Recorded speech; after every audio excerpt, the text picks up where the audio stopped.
soal kondisi Habib Rizik di tahanan. Kita tahu kan sebelumnya ada tahanan Polda Metro. Katanya Habib Rizik nggak betah di situ, bahkan sesak napas. Ya itu karena memang hukum ini dalam kasus ini kami menduga dijadikan instrumen untuk memukul lawan-lawan yang dianggap secara politik berseberangan dengan mereka. Berseberangan atau berbahaya?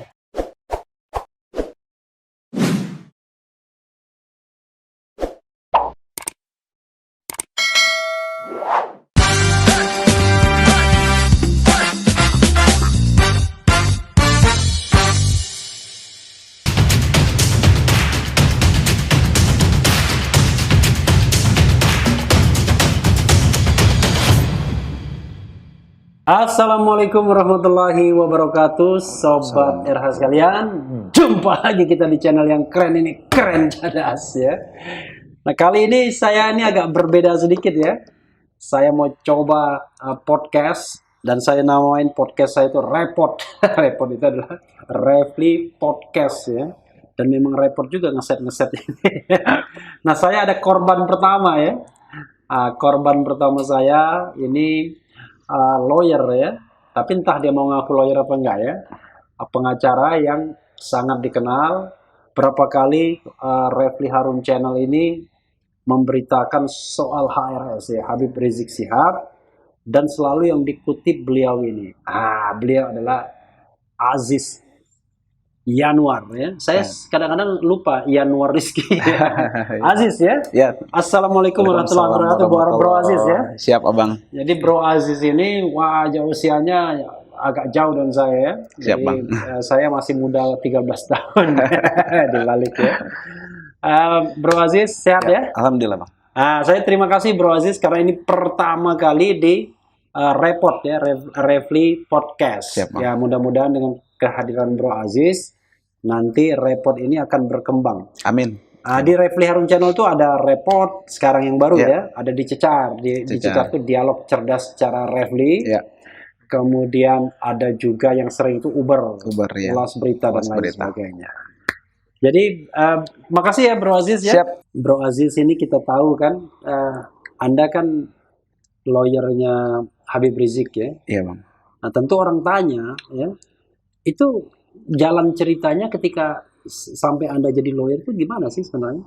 Jadi lawyer Habib Rizik. Jadi lawyer Rizik. Ya. Ini sebenarnya gini, saya mau klarifikasi dulu. Anda lawyer Habib Rizik, lawyer FPI, yang versi front atau versi persaudaraan atau bagaimana? Biar pemirsa atau sobat era paham gitu. Semua bang sebenarnya. Semua ya. Jadi memang saya qadarullah dari awal memang anggota FPI. Anggota FPI ya. Betul. Saya dulu ketua FPI di cabang di DPC lah, di Pondok Gede. Kemudian karena latar belakang saya hukum, kemudian di pusat ada kebutuhan dan dinamika ke sana. Di sana saya bagian organisasi. Gitu. Kemudian karena tadi latar belakang hukum, kemudian ada perbantuan untuk tim kuasa hukum atau pengacara, akhirnya kita terbawa ke situ arusnya. Ya sudah akhirnya jadi lawyernya FPI juga sekaligus sama Habib Rizik juga seperti itu. Sama anggota-anggota FPI yang lain yang memang semuanya yang saat ini sedang ditahanan. Berarti Anda Bro Aziz bisa dibilang lawyer juru bicaranya juga ya? Iya, karena ya itu dari karena kuasa hukum karena itu. Sobat era saya juga advokat walaupun jarang beracara, tetapi saya memegang kartu advokat IKADIN ya. Sama kita bang. Sama ya? Oh IKADIN juga? IKADIN juga bang. Ikatan Advokat Indonesia ya? Kadir juga advokat IKADIN juga ya? Iya. Nanti kita sama daerah biar tahu siapa Kadir ya. Yang jelas bukan Kadir doang. Jadi yang sobat era pengen tahu tuh begini, Bro Aziz ya. Sering sekali ada pernyataan-pernyataan dari Habib Rizik ya. Itu misalnya Habib Rizik yang baru-baru ini juga di Refli Harun Channel ya. Mengislamkan 2 orang. Habib Rizik serukan bantu pemerintah dalam menanggulangi bencana. Habib Rizik protes soal miras dan lain sebagainya. Dan semuanya itu Bro Aziz yang ngomong. Walaupun thumbnailnya itu Habib Rizik, tapi yang ngomong Bro Aziz. Itu Anda ngomong langsung sama beliau? Iya. Hampir sering kita komunikasi sama beliau karena memang kita ada, karena kuasa hukum ada akses ke kliennya. Apalagi juga ini kan banyak terkait perkara beliau sendiri kan ada 3 kan. Jadi ada beberapa hal yang mesti intens kita bahas, kemudian ada persoalan-persoalan hukum yang memang banyak sekali yang diarahkan kepada Habib Rizik, FPI, dan juga beberapa pengurus Front Pembela Islam yang saat ini menjadi Front Persaudaraan Islam kan, seperti itu. Jadi memang kita banyak intens sehingga berbagai keterangan atau tanggapan beliau yang memang perlu untuk kita publish karena memang umat Islam dan para pencinta Habib Rizik menunggu seperti itu berbagai kabar terkait Habib Rizik, dan ini sangat dinanti oleh mereka, dan juga arahan-arahan yang memang menyejukkan dan membangun. Akhirnya saya berusaha untuk menyampaikan apa adanya dan sesuai dengan fakta-fakta dan perkembangan dinamika persoalan bangsa ini juga. Terakhir Bro Aziz jumpa kapan? Hari Kamis. Oh, Kamis. Iya. Kita jangan bilang Kamis, berapa hari yang lalu? Iya, beberapa hari yang lalu. Enggak, maksudnya berapa hari yang lalu? Oh, kurang lebih 3 hari yang lalu. Oh, 3 hari yang lalu ya, masih update ya. 3 hari yang lalu itu berita terakhirnya apa? Berita terakhirnya tentang kabar beliau perihal mengenai mengislamkan itu lebih detail lagi, saya menggali lagi. Kemudian juga tanggapan beliau perihal mengenai penjelasan mungkin penjelasan saya, diskusi saya dengan tim terkait dengan kasus 6 syuhada yang memang ada SP3, kemudian juga terkait miras juga ada update-update yang saya diskusikan dengan beliau dan beberapa perasaan lain lah seperti itu. Kalau Bro Aziz ketemu itu berapa lama biasanya rata-rata dibatasi? Rata-rata kurang lebih kita itu dapat waktu antara 15 sampai 1 jam lah seperti itu. Oke, maksimal ya 1 jam. Iya, maksimal. Itu yang biasa bertemu selain Bro Aziz siapa? Ada tim pengacara sih, ada Pak Munarman, ada Habib Ali Alatas, kemudian dari tim kuasa hukum, cuma yang lain mungkin hanya ikut mendampingi saja, tapi yang bicara 3 ini aja. Oke, jadi Habib Ali Alatas, ya, Pak Munarman, sama saya. Bro Aziz ya. Betul. Dan 3-tiganya dapat mandat untuk menjadi juru bicara ya. Iya. Tapi yang saya lihat yang paling sering Bro Aziz ya, kalau menyampaikan sesuatu. Iya, sebenarnya statementnya itu kadang saya sampaikan sebenarnya ini cuma mungkin berbagi tugas. Habib Ali mungkin tugasnya lebih ke teknis, saya lebih ke publis gitu kan, publisitas. Kemudian Pak Munarman lebih untuk supporting kita lah yang junior ini seperti itu. Dulu dari Fakultas Hukum apa Bro Aziz? Dari Pancasila saya. Oh, Pancasila. Iya. Memang kelahiran Jakarta ya? Iya, betul. Kelahiran Jakarta tahun 1983 betul, ya Bang. tadi ya? Betul. Bulan apa? Januari, Bang. Tanggal? 7. Oh, 7 Januari? Betul, Bang. Kejadian Laskar FPI tanggal 7 Desember. 7 Desember. Dan 7 Desember itu hari ulang tahun pernikahan saya. Oh, selamat. Semoga langgeng terus, Bang. Long time ago tahun 96 ke 2024 tahun. 24 tahun. Nah, 24 tahun betul, ya. Betul. Bro Aziz ya, banyak hal yang ingin saya share ya mengenai Laskar FPI ini. Yang juga mungkin publik pengen tahu ya. Saya ingin memulai dari satu pertanyaan begini. Ada nggak ya yang dari semua pemberitaan media ya sebenarnya ada misleading yang sebenarnya Bro Aziz pengen sampaikan tapi tidak pernah bisa tersampaikan atau tidak pernah bisa dimuat? Ada nggak? Tentang FPI semuanya gitu maksudnya? Ya, tentang FPI dan terutama tentang yang 6 Laskar FPI itu. Untuk itu sih ada, tetapi biasanya itu hal-hal yang memang apa secara teknis tidak terlalu berpengaruh terhadap proses lah seperti itu. Seperti itu. Jadi ada beberapa hal yang sebenarnya saya ingin sampaikan.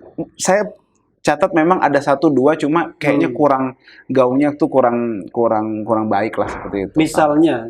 Contohnya begini, bahwa saya mau katakan berulang kali bahwa teman-teman Front Pembela Islam dan Habib Rizik, kemudian kita di FPI yang dulu sebelumnya ini, sebenarnya kita ini bukan pembunuh, kita ini bukan koruptor, kita ini nggak sepantasnya dapat perlakuan dari FPI ya, maksud saya ya, FPI-nya itu tidak sepantasnya dapat perlakuan seperti ini gitu kan.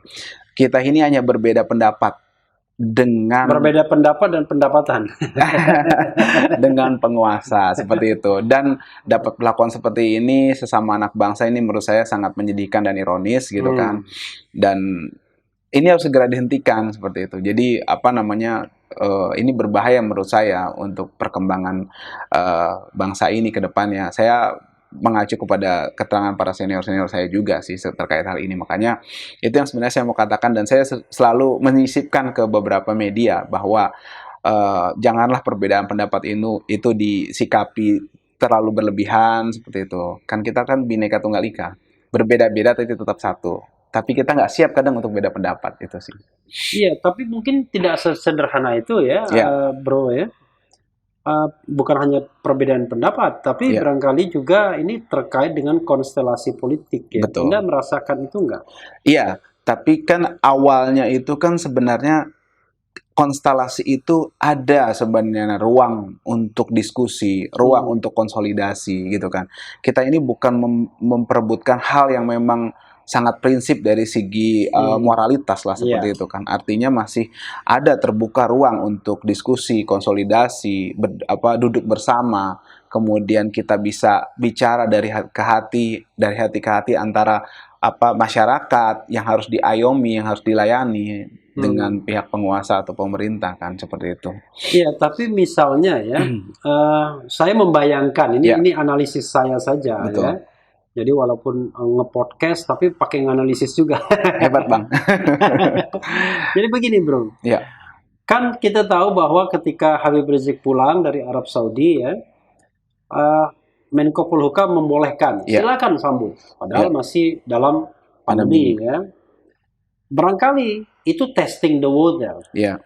Begitu ternyata yang menyambut, ada yang bilang ratusan ribu, ada yang bilang lebih dari jutaan. Bro sendiri estimasinya berapa waktu itu kira-kira?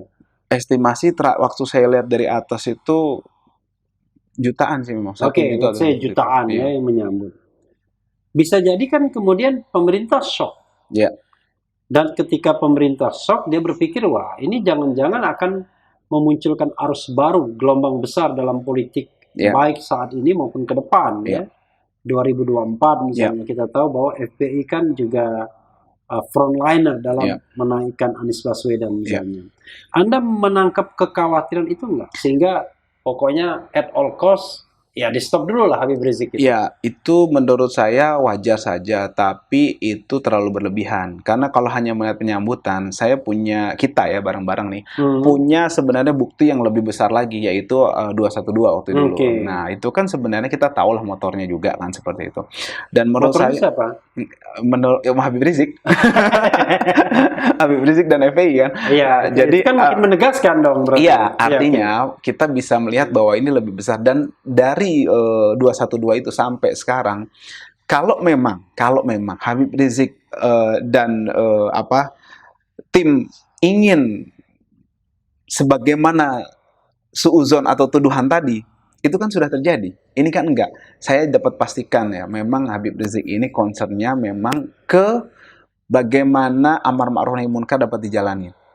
Lalu kalau sudah benar gimana? Kita tidur, senang, istirahat saja, seperti itu. Ya oke lah.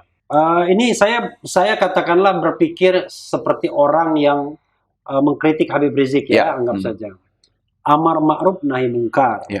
Kalau amar ma'ruf is okay, ya. Amar ma'ruf kan gampang. Tapi nahi mungkarnya itu yang orang kemudian protes, misalnya sweeping, ya kan? Katakanlah sweeping cafe. Ya, beberapa kegiatan-kegiatan yang selalu menjadi memori publik ya, kolektif memori ya of the public. Nah itu bagaimana? Karena kan negara ini kan negara yang berdasarkan atas hukum. Ya, jadi gini Bang, saya minta maaf nih kalau memang saya agak grogi karena saya jujur mengidolakan Bang Refli. Jadi kata-kata saya kadang suka gugup nih kan, beda sama yang podcast yang lain kan. Jadi ada dong, jawab apa adanya. Iya, apa adanya. Cuma saya juga gugup. Cuma kekaguman itu kadang menghalangi gitu. Jadi gini Bang, bahwa kalau ada yang mengatakan bahwa nahi munkar itu saya setuju. Memang stigmanya seperti itu. Nah, problemnya kita itu melihat satu sisi saja, tidak melihat sisi yang lainnya. Sisi yang lainnya adalah sejak 2014 FPI itu sudah berubah.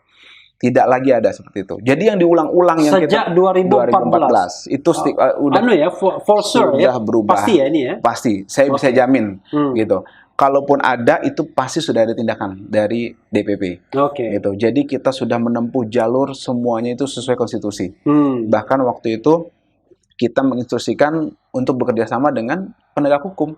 Gitu, kirim surat. Seperti itu. Normatif seperti itu. Cuma lagi bener kata Abang tadi, itu jengkel. Orang tambah kesel karena celahnya nggak ada. Akhirnya mereka putar lagi yang 2012, 2010, 2008, 9 dan 99, 2000, pokoknya yang lama-lama diputar semua. Akhirnya terstigma seperti itu. Gitu. Ada beberapa kasus ketika saya di daerah itu ada laskar FPI yang ditahan, kemudian saya ada advokasi ke sana. Itu mereka juga bilang takut. Saya bilang takutnya apa? Karena lihat di TV itu, karena stigma itu yang menurut saya harus dirubah dan tidak adil untuk mulai seperti itu. Kita progresnya lebih maju gitu kan, dan ini menurut saya harus diapresiasi karena kan kita sama-sama tahu bahwa ini tindakan yang baik secara moral, baik secara pelayanan publik kan gitu kan. Ini sesuai juga dengan norma agama, sesuai dengan Pancasila. Apa salahnya gitu loh. Kalau memang ada kepentingan-kepentingan yang terganggu, pasti ya kepentingan terkait dengan maksiat tadi gitu loh. Artinya memang segalanya ini harus dibenahi dan FPI ini sebagai check and balance terkait dengan isu atau permasalahan-permasalahan nahi munkar tadi. Tapi Anda pastikan bahwa walaupun nahi munkar sejak 2014 itu tidak melakukan tindakan sendiri ya? Ya, tindakannya ada kemaksiatan, kirim surat. Pertama cek dulu. Cek dulu bagaimana legalitasnya. Kalau memang legalitasnya ada, kita datang ke pemerintah daerah itu. Ke pemerintah yang memang mengeluarkan izin itu. Kok bisa di situ ada izin seperti itu? Nah, kalau ada, kalau tidak ada kita surati. Kita tembuskan ke dinas terkait, plus kepolisian. Sekali sudah. Kedua kita kirim lagi. Ketiga masih gitu juga, kita datangin, kita ajak Pak Polisi, ya, kemudian keamanan, aparat penegak hukum lainnya untuk kita sama-sama ini bagaimana gitu kan. Kan menurut KUHP satu berhak. Tertangkap tangan dia melakukan tindakan, kita berhak dong membawa kepada pihak kepolisian menunjukkan ini segera ditindak seperti itu. Itu yang kita lakukan dan alhamdulillah itu responnya bagus di masyarakat seperti itu. Ya pantas saja dimusuhin oleh orang-orang yang berusaha di bidang kemaksiatannya gitu. Dan itu jangan-jangan bisa punya link kepada pengambil keputusannya, kekuasaan. Wallahu alam. Bro, ya, siapa? Banyak hal sekali ya kalau soal FPI ini tidak akan pernah habis-habis kita cerita. Saya ingin bergerak soal tadi ya, sebenarnya sudah saya pancing itulah soal laskar FPI ya. Oke lah, saya ingin mengemukakan faktanya begini. Fakta-fakta terakhir mungkin satu, bahwa temuan Komnas HAM itu ada pelanggaran HAM terhadap 4 orang yang dalam penguasaan polisi, petugas. Nanti kalau Anda mau menambahi underlining itu, wah itu tidak dalam penguasaan polisi, tapi yang pihak macam-macam itu terserah Anda. Saya hanya menggunakan satu fakta dulu ya. Oke, silakan Anda komentari fakta itu. Fakta yang paling tidak berkembang, diberitakan, berasal dari penegak hukum. Silakan ditambahi atau dikurangi atau diperkaya. Ya, jadi terkait yang 4 itu, kita juga telah pernah dan ada beberapa saksi dan juga di beberapa media seperti Tempo, FNN juga sudah memang meliput gitu kan. Saksi-saksi memang yang memberitakan bahwa memang itu semuanya itu di bawah penguasaan petugas, dibawa semuanya 6-6-nya seperti itu kan. Justru kita bertanya-tanya bagaimana 6 jadi 4 kemudian ada 2 terpisah. Ini yang saya katakan, ini terjadi jual beli nyawa. Dan ini nggak pantas dilakukan gitu kan terhadap seluruh syuhada itu gitu. Jadi itu jelas-jelas 6 itu di bawah penguasaan petugas, dibawa, kemudian ada yang luka segala macam. Bahkan menurut beberapa kesaksian yang saya baca gitu kan bahwa mereka itu dibawa dalam kondisi semuanya masih hidup. Seperti itu. 6-6-nya. Ada beberapa saksi yang saya baca ya di ini kan. Tapi itu kan tidak dimasukkan sebagai dasar, sebagai pertimbangan oleh pihak penegak hukum dan juga Komnas HAM. Ya tadi saya katakan, Komnas HAM sebenarnya menerima fakta itu. Kita sampaikan, akan tetapi ada kompromi mungkin tanda petik di situ sehingga menyebabkan tadi bahasa tim dari kuasa hukum keluarga 6 syuhada itu terjadi jual beli nyawa seperti itu. 6 itu. Iya, tapi kan versi yang berkembang adalah terjadi serempet-menyerempet, tembak-menembak, sampai di kilometer 50, lalu 2 meninggal. Kan begitu, 4 dalam kondisi hidup, kemudian mau dibawa ke Polda Metro Jaya dengan mobil Xenia, kan gitu. Daihatsu Xenia, yang kita tahu bahwa sebanyak-banyaknya pasti muat orang 8 cuma kan, 4 belakang, itu pun udah mepet banget, 4 tengah, 2 di depan ya. Nah, itu versinya. Tapi apa Anda mendengarkan versi lain? Karena ada bilang ada penganiayaan dan lain sebagainya dan lain sebagainya. Kalau saya melihat dari bukti yang memang terjadi pada jasad mereka, itu Anda pernah lihat jasad mereka? Saya lihat. Pas waktu momen kapan? Ketika dibawa ke Petamburan. Dibawa ke Petamburan? Bahkan satu jenazah yang pertama kali dibawa, saya melihat dengan mata kepala saya sendiri beserta dengan keluarga di Rumah Sakit Polri. Saya lihat ada bekas ini, nggak wajar lah. Kalau mungkin bahasa saya mungkin bisa salah, bisa benar, tapi itu menurut informasi seperti ada kayak bekas tembakan seperti itu, jarak dekat seperti itu. Itu saya lihat di mata. Itu saya lihat. Itu kita kaget juga, tapi sudah dibawa berangsur-angsur. Itu siapa itu? Andi Oktavian kalau nggak salah. Andi Oktavian. Kalau saya nggak salah. Karena yang kita tidak tahu ini yang 2 meninggal duluan itu siapa? Lalu yang 2 dulu.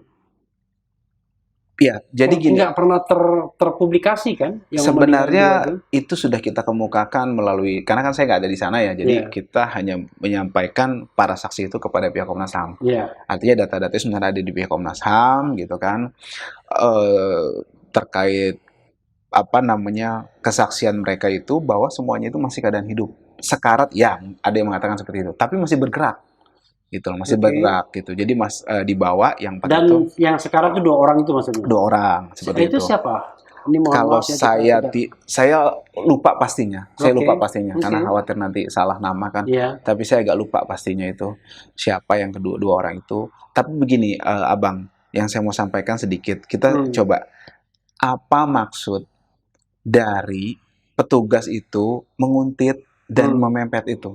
Kita sebenarnya lupa di situ. Apa maksudnya? Saya nggak lupa, saya berkali-kali nggak maksud saya yang lainnya ini kita kadang ini 2 ditembak duluan karena tembak menembak. Pertanyaan saya sederhana. Apa urgensinya ya Habib Rizik sama anak-anak kecil dikuntit, kemudian dipepet, bahkan oke lah kalau dibilang tadi bahasanya saling menembak, urgensinya apa?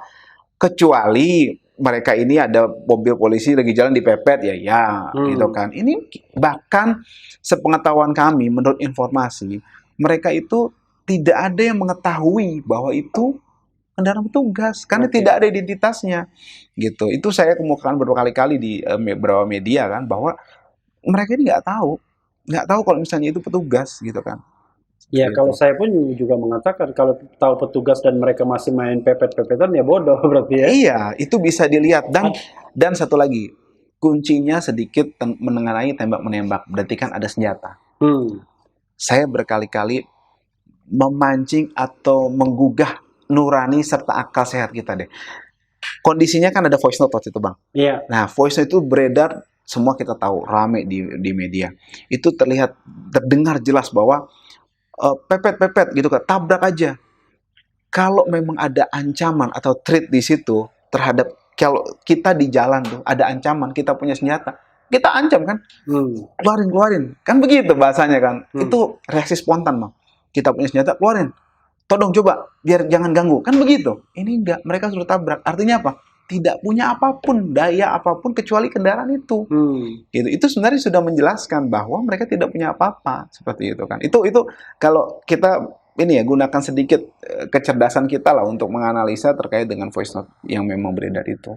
Itu sih, jadi saya yakin masyarakat juga banyak yang sependapat bahwa bukan saling tembak di situ. Saya jarang nonton televisi ya, tapi soal begini kan nggak banyak ya di televisi mainstream konon katanya. Ya, banyak tadi. Tadi kan Abang tanya, ada nggak yang saya nggak sampaikan? Nah, ini saya sampaikan tadi beberapa. Setahu saya waktu gara-gara nge-YouTube saya jarang nonton ini Sobat Era sekalian. Ya. Iya, tapi ada juga satu perkataan ya dari Komnas HAM. Peristiwa ini tidak akan terjadi, tembak-menembak itu, atau katakanlah jatuhnya korban yang dua itu, kalau Laskar FPI tidak menunggu mobil petugas. Menunggu maksudnya? Ya kan, ibaratnya mereka tunggu betul mobil petugas itu sehingga terjadi bentrok gitu. Nggak pernah baca? Jadi gini, salah satu laporan Komnas HAM, kan itu kan, mempermasalahkan kepemilikan senjata api, kemudian Laskar FPI yang menunggu petugas sehingga terjadi bentrok, yang katanya kalau tidak menunggu maka bentrok tidak akan terjadi. Itulah yang saya sesalkan, mengambil dipotong tengah-tengah. Kalau tidak menguntit itu tidak akan terjadi. Apa urgensinya menguntit? Kan Habib toh juga ke situ arahnya, ada yang bilang menurut informasi kan katanya akan ada pengerahan massa ke Jakarta. Itu Habib keluar Jakarta. Gitu loh. Kok bisa dituduh mau mengerahkan massa ke Jakarta, kecuali Habib ke Jakarta bawa massa banyak gitu kan, itu bisa dikuntit. Ini enggak. Artinya tindakan surveillance itu tidak surveillance itu kan memata-matai, mengawasi dari jauh. Kok bisa ketahuan? Kan jadi begitu. Menurut Anda ngapain mereka itu? Ya, saya bingung jadinya kenapa. yang jelas memang perbuatan itulah yang memicu. Kalau Komnas HAM tadi dari tengah-tengah kenapa menunggu? Saya bukan maksud membenarkan atau menyalahkan, tapi cobalah kita ngapain mereka menguntit gitu loh. Itu aja sih. Ya sih, sebenarnya banyak kejanggalan ya Bung ya. Saya juga melihat itu ya dengan akal sehat ya. Tapi sudahlah, kita kalau berdebat soal rekonstruksi itu pasti tidak akan pernah selesai ya. Karena ya ini suara saja, tetapi kan penegak hukum yang melakukan katakanlah penegakan hukumnya. Nah, saya ingin bicara ke depan ya, ke depan ya. Anda sebagai lawyer dan tim, itu apa yang Anda lakukan terhadap dua hal ini ya? Pertama, terhadap Laskar FPI dulu dah. Nah, setelah itu kita bicara soal bagaimana Habib Rizik. Apa yang dilakukan? Apa sudah menyerah saja, udah diam saja atau gimana? Kalau yang di dalam negeri, tidak lain tidak bukan kita harus gaungkan ini terus sebagai opini secara nasional. Karena memang Komnas HAM sudah tidak bisa kita harapkan dalam hal ini, seperti itu. Dan memang instrumennya kan penegak hukum, kalau ada pelanggaran HAM berat, itu kan ke Komnas HAM. Kalau tidak ada, ya kecil harapan kita untuk ke arah akan adanya kebenaran keadilan, meskipun ada. Insya Allah lah kita selalu berdoa semoga itu terjadi, semoga ada keajaiban terkait dengan penegakan hukum di Republik ini sehubungan dengan 6 syuhada itu. Kemudian kita juga gaungkan ke dunia internasional. Beberapa kali kita memang melaporkan ke ICJ dan beberapa elemen lain ya, ada 3 atau 4 itu sudah tim lain yang mengerjakan, anggota lain yang mengerjakan untuk mengirim, dan kita masih terus gaungkan ini. Ada 2 tujuannya Bang. Yang pertama, kita ingin lebih menghargai nyawa anak-anak bangsa ini. Apalagi ini jelas unlawful killing. Itu jelas kita sama-sama akui artinya. Unlawful killing itu menurut Komnas HAM untuk 4 orang itu, tapi tidak untuk 2 orang. Ya itu tadi, balik lagi itu berarti menjual beli nyawa kan. Sekarang mereka mengikuti itu kan juga nggak ada suratnya. Kan itu. Jadi kalau bilang lawful berarti kan ada dasar hukum. Dasar hukumnya mengikuti apa kan gitu kan. Ya, itu dari argumen kita, Bang. Kemudian yang kedua konon ada surat tugasnya katanya, diperlihatkan surat tugasnya. Iya, tugasnya tapi kan bukan untuk mematai kan, mata-matai kan, untuk apa? Surveillance kan. Makanya mereka nggak mau dan nggak mau memperkenalkan sebagai petugas awalnya seperti itu. Kemudian yang kedua, supaya ini menjadi yang terakhir kali dalam rangka apa namanya awan kelabu penegakan HAM di Republik ini. Jadi tidak ada lagi kita harap gitu kan kedepannya aparat penegak hukum lebih profesional seperti itu. Ya artinya kan yang Anda lakukan dan teman-teman itu hanya sekedar berkampanye ya. Betul. Tidak ada lagi melakukan upaya-upaya apapun ya. Karena penguasaan sumber daya, upaya-upaya itu tidak ada yang sampai saat ini ya berpihak kepada kita seperti itu. Ada tim TP3 ya. Tim pengawal peristiwa pembunuhan Laskar FPI yang dimotori oleh Pak Amin Rais, ada Abdullah Marwan Batubara. Itu bagian dari FPI atau saya sih tahu, tapi sobat era sekalian juga perlu tahu ya. Itu bagian dari FPI. Ada komunikasi atau itu tim yang tersendiri? Itu tim yang tersendiri. Ya, kita ada orang FPI terlibat di sana. Setahu saya nggak ada. Nggak ada. Kita sangat apresiasi, artinya masyarakat ini sebenarnya banyak yang memang merindukan apa ya penegakan hukum yang berkeadilan gitu kan, terus yang berperikemanusiaan seperti itu. Dan suara-suara seperti ini bukan kalau yang aware sebenarnya banyak, saya yakin insya Allah Bang. Tapi yang punya keberanian dan punya apa namanya kemampuan lah untuk menyuarakan ini secara baik itu ya kita sangat apresiasi dan kita harapkan memang banyak elemen-elemen seperti ini sehingga menggugah penguasa untuk bertindak sebagaimana proporsinya sehingga masyarakat ini tidak bertindak sendiri-sendiri seperti ini. Maksud saya bukan main hakim sendiri ya, akan tetapi menyuarakan sehingga pemerintah ini sadar gitu, menyadari bahwa mereka tuh harus melakukan sebagaimana mestinya supaya rakyat ini mendapatkan memang tadi pengayoman dan perlindungan dari para penegak hukum seperti itu. Itu untuk Laskar FPI ya, bisa disimpulkan bahwa Anda dan kawan-kawan ya hanya terus-menerus menyuarakan dalam banyak kesempatan ya, mungkin termasuk di report ini ya, di podcast ini. Ya, terima kasih. Tapi bagaimana dengan pembubaran FPI? Sebelum saya ke Habib Rizik lagi, pembubaran FPI kita tahu bahwa pemerintah akhirnya mengambil sikap untuk menyatakan saya katakan menyatakan bahwa FPI dibubarkan dan menjadi organisasi yang terlarang. Dan kita tahu bahwa FPI tidak menempuh jalur pengadilan. Kenapa? Ya, saya sudah tegaskan bahwa kita menganggap perbuatan itu sebagai suatu kotoran peradaban yang kita tidak perlu tanggapi. Kenapa? Karena memang mereka ini mungkin sudah kehabisan akal terkait dengan kita klaim bahwa ini negara demokrasi, kebebasan berpendapat, kebebasan berorganisasi, ada lagi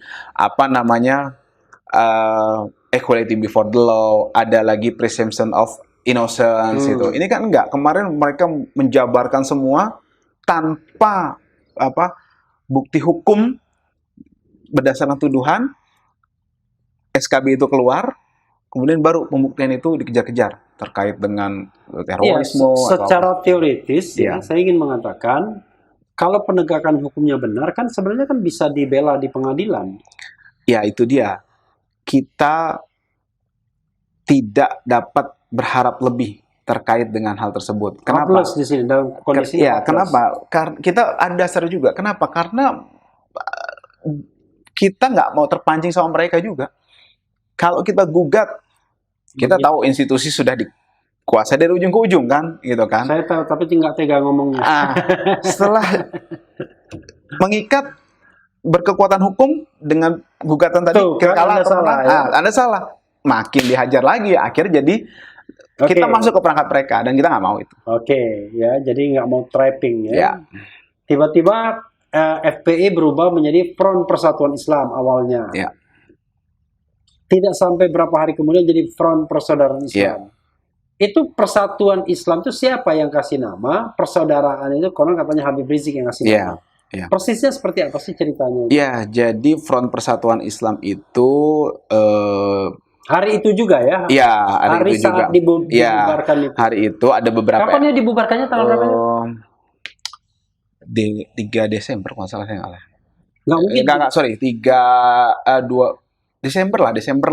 Pasti Desember. Tapi kan terbunuhnya Laskar FPI aja 7 Desember. 7, kalau saya nggak salah tuh 9 atau 12 deh. 9 atau 12 Desember waktu itu.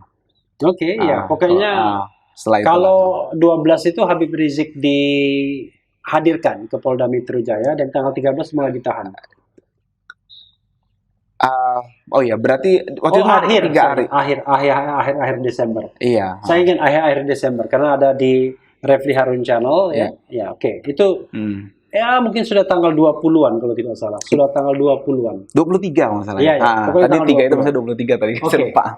23 waktu itu pas lagi pemeriksaan Habib Rizik juga soalnya. Seperti itu. Jadi tadi apa Bang ini?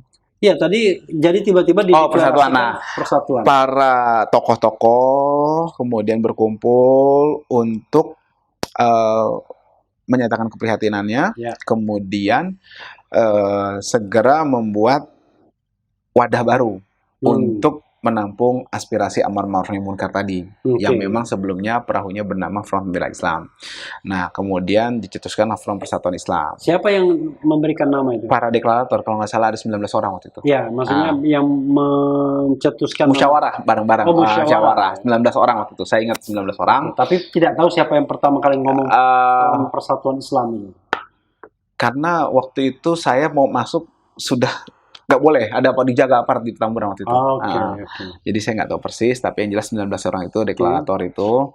Nah, kemudian karena ada pertimbangan, ada kemiripan nama dengan organisasi lain, gitu, kita menghargai yang sudah memang eksis, akhirnya menurut masukan dari Habib Rizik, dan memang itu pernah dicetuskan kalau saya tidak salah oleh Habib Rizik terkait Front Persaudaraan Islam. Artinya kalau FPI dibubarkan hari ini, besok pagi matahari terbit kita buat FPI baru. Namanya bisa. Itu sebenarnya sudah ada basiroh dari Habib Rizik seperti itu untuk hal tersebut di beberapa ceramah beliau kalau saya tidak salah. Jadi dicetuskanlah tadi Front Persaudaraan Islam gitu kan, di mana memang concernnya juga cuma ketiga hal, Bang. Yang pertama kemanusiaan, yang kedua dakwah dan pendidikan, yang ketiga hukum dan hak asasi manusia. Akhirnya hanya berkonsentrasi di 3 bidang ini yang memang urgent untuk kemanusiaan, pendidikan dan dakwah, hukum dan hak asasi manusia. Betul itu. Bukan cuma itu, banyak sekali cabang-cabang. 3 aja. Cabangnya banyak ya. Sekarang bagaimana Front Persaudaraan Islam gerak langkahnya? Ketuanya siapa sekarang?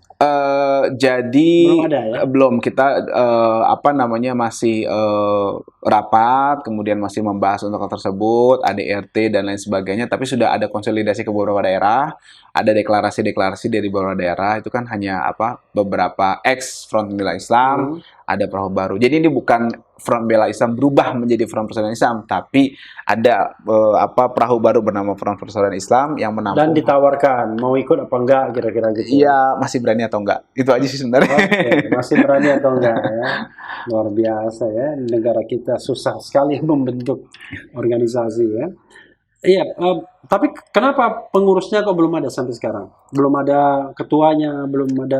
Dan Habib Rizik sendiri apa kedudukannya di Front Persaudaraan Islam? Kalau saya tidak salah, nantinya itu penasehat lah seperti itu. Tapi belum karena masih diramu dan dibicarakan lagi supaya nanti fixnya itu tidak berubah-ubah lagi lah seperti calon itu. Ketuanya siapa? Saya masih belum bisa katakan untuk jelasnya. Tapi sudah tahu. Belum, tapi Belum tahu, ada beberapa, cuma nanti malah mengarah ke beberapa orang. Oke, malah nggak gitu. bagus jadinya. Iya, Ya. betul. Oke. Nah, saya bagian akhir ini soal Habib Rizik ya. Iya. Kita tahu Habib Rizik itu banyak sekali kasusnya ya kan. Betul. Yaitu kerumunan Petamburan, Betul. kerumunan Megamendung, Iya. soal tes swab rumah sakit Umi ya. Nah, kita satu-satu biar nanti sobat RH sekalian tahu. Kalau dia di Petamburan, dia kena 3 pasal kan? Awalnya. Ketika awalnya. di Enggak, sekarang itu Sekarang? ada tambahan. Jadi selain 160, 216 dan prokes itu 93. ya. Ada juga KUHP yang 55. Oh, 55 terus penyertaan atau pelaku. Ada juga undang-undang ormas. Ada 2 pasal, cuma saya agak lupa yang itu. Itu untuk Petamburan? Iya, undang-undang ormas. Undang-undang ormas itu dalam rangka? Saya kurang paham, karena itu baru keluar pas tahap 2 itu. Oke. Nah, dan jadi, itu semua rata kepada 5 tersangka lainnya. Oke, jadi 5 tersangka lainnya kecuali pasal 160? Enggak, 5-5-nya muncul lagi semua. Jadi semua disamakan? Sama. Pas tahap 2, selain Habib tambah beberapa pasal, yang lain tambah. Kenapa Anda bilang tahap 2? Maksudnya tahap 2 ini? Oh, ini ketika pelimpahan ke kejaksaan. Oke, ketika pelimpahan ke kejaksaan, P21, pelimpahan kejaksaan. Kita melihat tuh di situ. Tiba-tiba pasalnya semua kena. Iya, seperti itu. Jadi 160 itu yang ancaman hukumannya 6 tahun, kena semua. Betul, kena semua. Biar adil. Iya. Adil versi penegak hukum ya. Iya.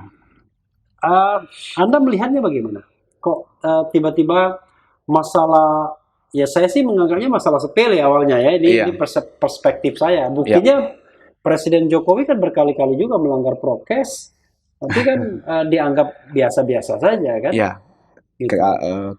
Kalau kami berpendapat dari awal memang menduga ini tidak lepas dari unsur politik, yaitu karena memang hukum ini dalam kasus ini kami menduga dijadikan instrumen untuk memukul lawan-lawan yang dianggap secara politik berseberangan dengan mereka. Berseberangan atau berbahaya?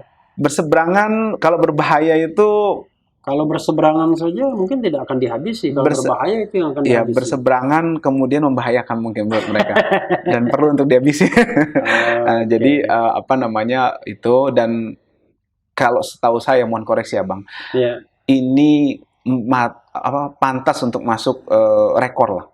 Karena bukan cuma se-Indonesia, bukan cuma se-Asia, bukan cuma seluruh dunia, tapi seluruh jagat planet ini baru Habib Rizik dan kawan-kawan inilah yang prokes, ada pidananya, ada penahanannya, ya, dengan ancaman hukuman yang luar biasa. Ini menurut saya boleh juga untuk masuk ke rekor itu kan gitu.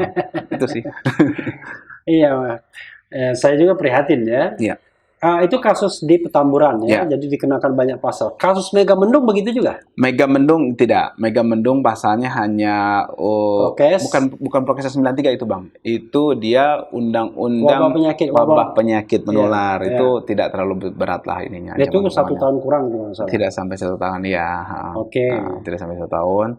Kemudian yang Umi, rumah sakit Umi, rumah sakit Umi itu ada prokesnya tadi juga ada, yang penanganan wabah, maksud saya. Penyebaran berita bohong. Ditambah, yaitu hoax itu. Undang-Undang 146 itu. Undang-Undang nomor 1946, pasal 14 dan 15 yang ancaman itu ada yang 10 tahun. Itu tiga tersangka di situ. Habib Rizik, Habib Hanif Alatas, dan juga Dr. Andi Tatat, seperti itu. Oke, Dr. Andi Tatat itu direktur rumah sakit Umi ya. Itu. Jadi mereka bisa kena ancaman sampai 10 tahun ya. Iya, di pasal 14 ya kalau saya nggak salah. Ya. Wah, luar biasa ya. Kalah koruptor. Koruptor aja nggak nyampe segitu ya. Iya. Oke, Bung, kok saya panggil Bung lagi, ada Bung, ada Bro ya, Bro Aziz ya. Iya, siap Bang. Apa yang ingin Anda sampaikan kepada sobat era sekalian dengan melihat perkembangan yang ada ini? Tapi ngomong-ngomong sebentar, ini saya pernah ada baca tulisan Anda dibayarin nggak sih sebagai lawyer? Ya, tentu saja dibayar, Bang. Dibayar? Bayar. Oleh FPI? Jadi, bayaran untuk kuasa hukum FPI dan Habib serta rekan-rekan ini sangat besar. Sangat besar. Pahala di surga. Jadi, bahkan sampai tidak terhitung. Oh, tidak terhitung ya? Itu, bayarannya pahala ya. Itu. Ya, tapi kegiatan sehari-hari sebagai advokat, ya. Sejak tahun berapa jadi advokat? 2008 kalau saya nggak salah. 2008. Ya. Selain mengurusi masalah ini FPI ini, ada ngurusin masalah lain? Ada. Soal yang high komersial maksudnya? Yang bukan, yang high figure ya? Oh, lumayan. Ada Ustadz Bahtiar Nasir. Oh, kemarin Ustadz Bahtiar Nasir yang dipanggil ya? Iya, dari awal tuh terus yang baru ya, Yang belakangan ini. Sekarang running. Gus Nur. Kemudian waktu saya jadi saksi kok nggak ada. Bolos ya? Itu, izin sebentar. Karena tahu abang yang mau diperiksa, saya keluar dulu gitu. Iya. Jadi ada Gus Nur yang sekarang ini. Ya, ada Bahtiar Nasir. Terus dulu ada juga beberapa waktu yang lalu ada Ustadz Khotot. Iya. Ustadz Muhammad Al-Khotot. Kemudian Alfian Tanjung, Ustadz Alfian Tanjung. Ini kalau melihat klien-kliennya itu upahnya akhiran semua. Bareng-bareng Bang, ada tim.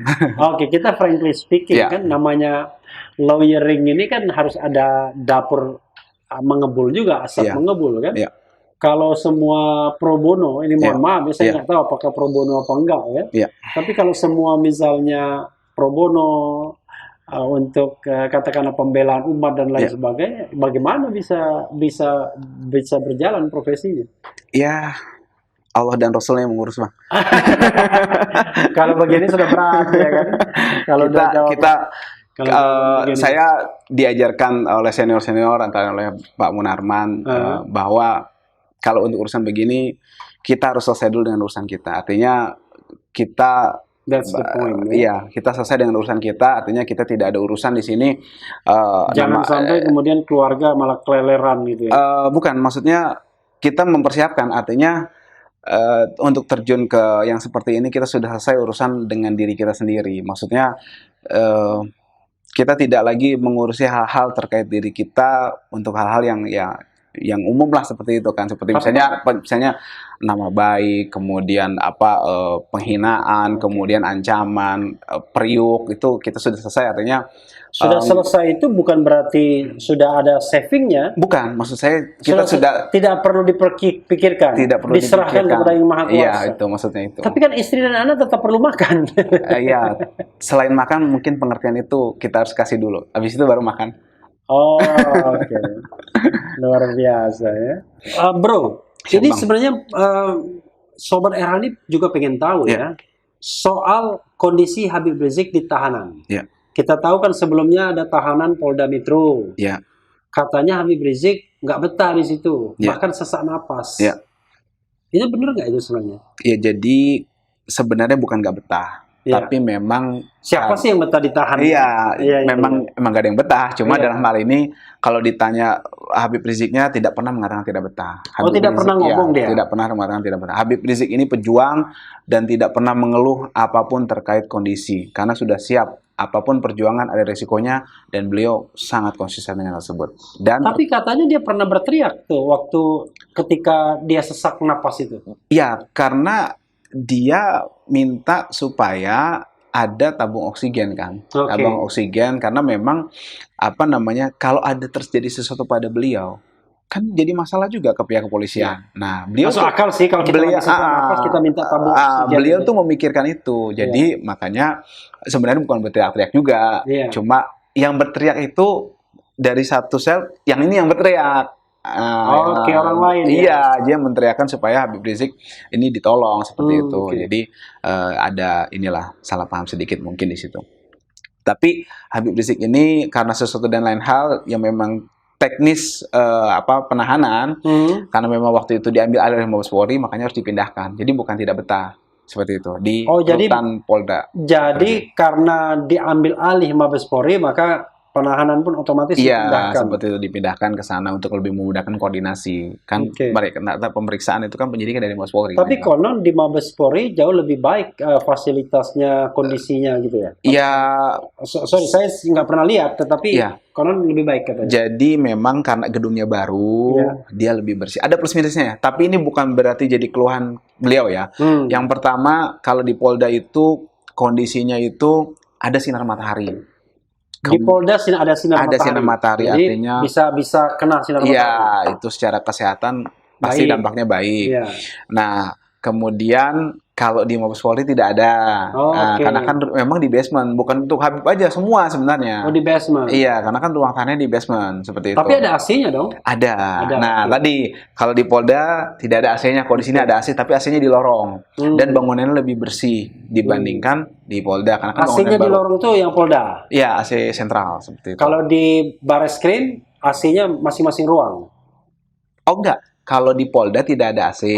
Kalau di Bareskrim, di rutan Mabes Polri itu ada AC di lorong, tapi sentral seperti itu. Nah, jadi apa namanya, ada plus minusnya antara lain itu gitu. Kemudian apa dia nggak pernah keluar ya?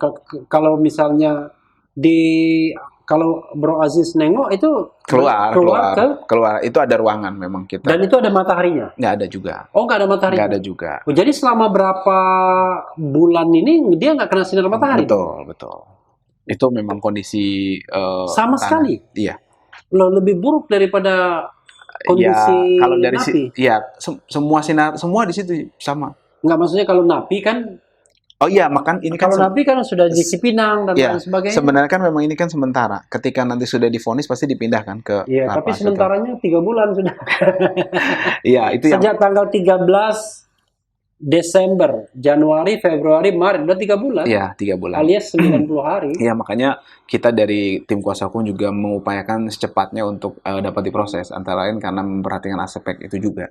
Gitu. Jadi beliau masih sesak napas di rutan Bareskrim ini? Sudah berkurang, alhamdulillah. Kita berterima kasih pada umat Islam atas doa-doanya. Kemudian juga minta supaya beliau bisa kembali normal lagi lah, seperti itu kondisi kesehatannya. Nah, kita kan sama-sama tuh kalau di tahanan itu nggak mungkin sama seperti di luar kan. Masih pakai tabung gas? Oksigen maksudnya. Tabung gas, tabung oksigen. Ada dipersiapkan memang gitu untuk dan dipersiapkan dan ada di dalam. Ada, alhamdulillah baik di rutan Polda Metro Jaya maupun di rutan Mabes Polri penanganan dari pihak kepolisian ini sangat baik. Kita dari kuasa hukum berterima kasih.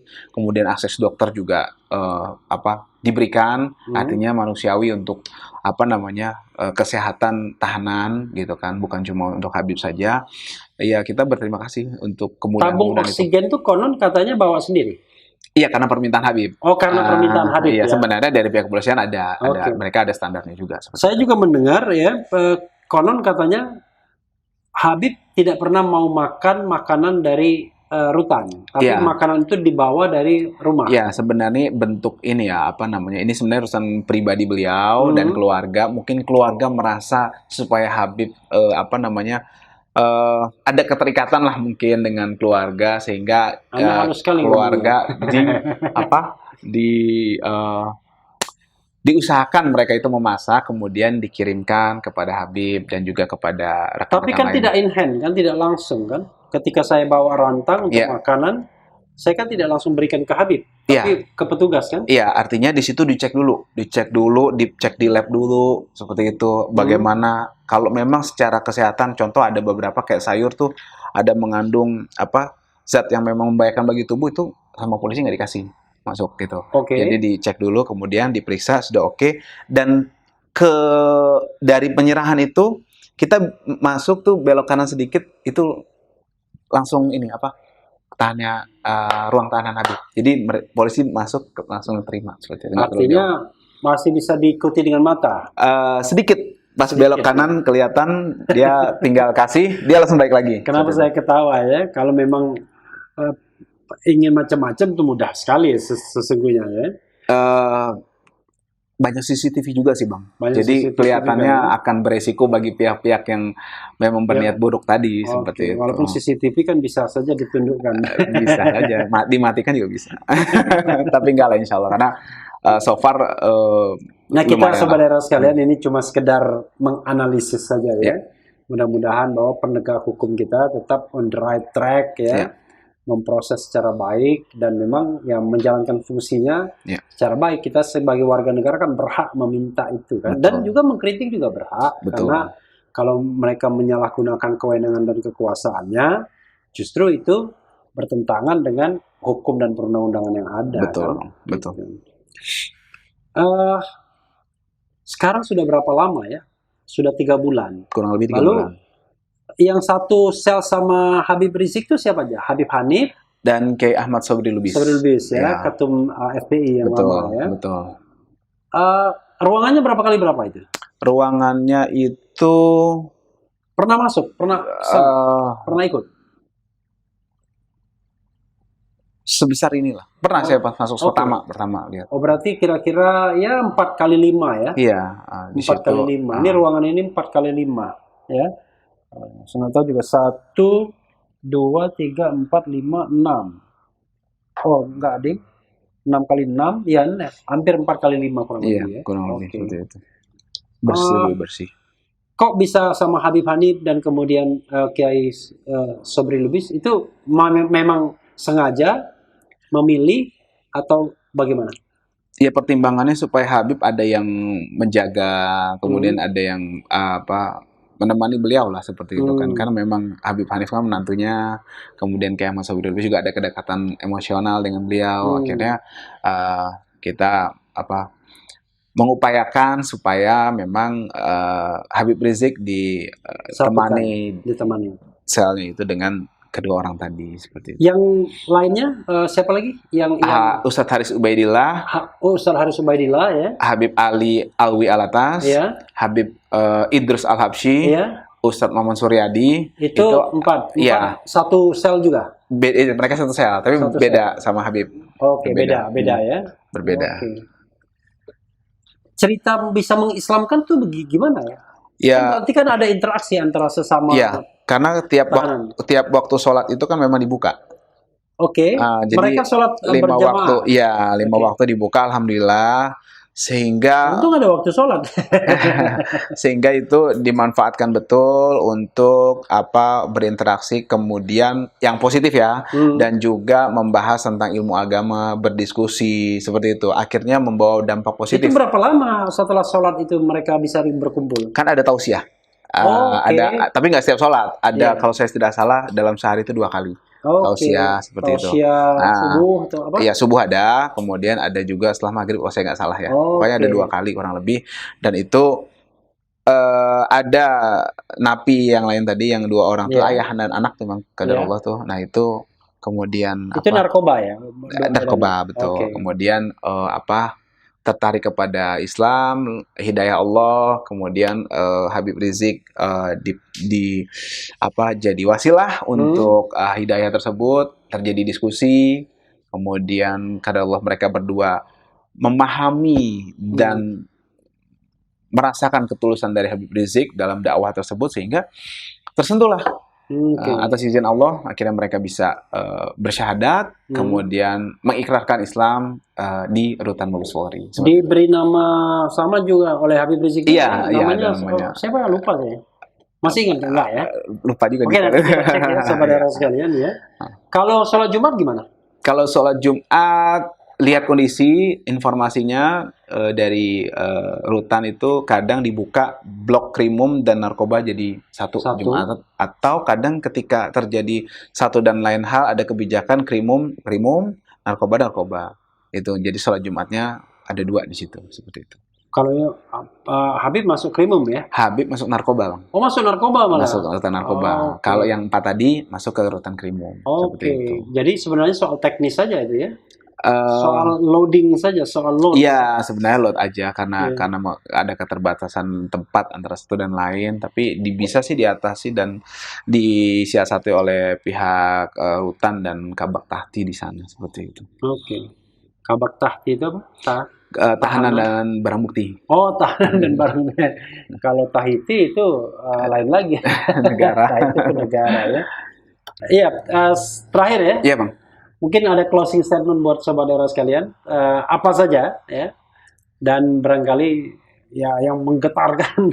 Ya, sebenarnya kita selalu berusaha dan bermohon kepada Allah Subhanahu wa taala untuk segera para tokoh-tokoh kita, habaib kita, ustadz kita, ulama kita, dan para pejuang-pejuang amar ma'ruf nahi munkar kita ini untuk segera dapat kebenaran dan keadilan. Kemudian para pelaku-pelaku kezaliman ini disadarkan oleh Allah Subhanahu wa taala, ya, dibukakan pintu taubat segera gitu loh. Maksud saya, kita tidak henti-henti berdoa dan berusaha, karena apa namanya, kita melakukan, mereka para pejuang ini melakukan ini semata-mata karena rasa cinta mereka kepada Indonesia, dan apa namanya, diwujudkan dengan cara yaitu mengkritik dan juga menegur seperti itu, dan itu bentuk cinta. Dan kita mohon semoga Allah Subhanahu wa taala membukakan para zalimun ini untuk merubah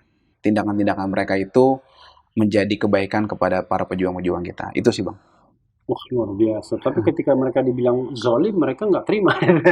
Ya makanya, kalau mereka baik kan nggak zolim berarti. Ya, Bro Aziz, terima kasih terima banyak kasih, ya. Abang. Kita sudah bicara 1 jam ya. Nah, Siap, terima kasih. Sebagai kelinci percobaan lumayan juga ya. Alhamdulillah. Profesional amat juga. Enggak Bang, Tapi sama. mudah-mudahan Sobat Era bisa menikmati ini, dan nanti kita ya akan ketemu dengan perepot lainnya ya, Refli Podcast. Yang penting tetap di channel ini, karena di channel ini Anda akan dirayu, ditipu, dibaperin, dicecar, diuber pula di jalur khusus. Karena channel ini adalah channel yang mengancam, memeras, dan membenci. Jangan lupa subscribe, like, comment, and share. Ciao.